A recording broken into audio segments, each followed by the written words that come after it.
தமிழ் படிக்கிறாங்க. தமிழ்நாடு அரசு பள்ளிகள்ல தமிழ் கட்டாயம். அதே சமயம் எங்க வீட்டுல எனக்கு தமிழ் படிக்க தெரியாது, நான் தெலுங்கு தான் படிக்கணும்னு ஒரு குழந்தை சொன்னா, அதுவும் தெலுங்கு மக்கள், கன்னட மக்கள், மலையாள மக்கள், உருது பேசுகிறவர்கள் அதிகமாக வாழுகிற பகுதியில அவங்க அந்த இடத்துல அந்த தாய்மொழியை படிக்கலாம்.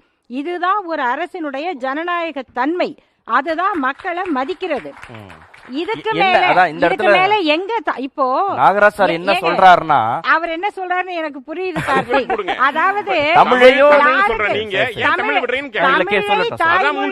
தமிழை தாய்மொழியாக கொண்டவங்க தமிழ் படிக்கிறதுக்கு அரசு எல்லா உதவியும் செய்து, தமிழ் தாய்மொழியா இல்லாதவங்களும் நீ தமிழை படிச்சுதான் ஆகணும்னு கட்டாயப்படுத்துறது பிஜேபி மாடல்.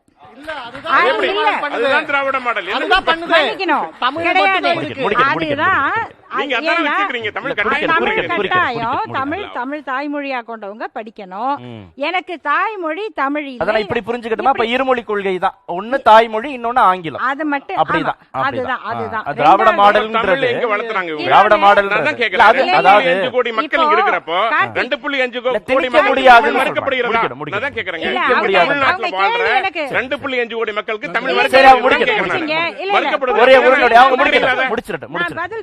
பதில் சொல்றேன். அதாவது இவங்களுடைய பிரச்சனை என்னன்னா, முதல்ல தமிழ் தான் படிக்கணும்னா ஏன் தமிழ் தான் படிக்கணும்? சரியா? அப்ப எப்படி தமிழை வளர்ப்பீங்க? அவங்களுடைய நோக்கம் தாய்மொழி கல்வி அல்ல.